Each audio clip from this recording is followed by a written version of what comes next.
చూపి నన్ను స్థిరపరచుటకు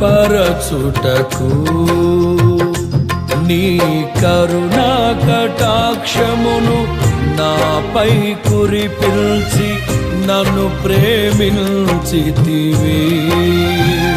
నాకు ప్రయోజనము కలుగజేయుటకు నీ ఉపదేశమును బోధించి నీ దాసుని ప్రాణమును సంతోషపరచితివి.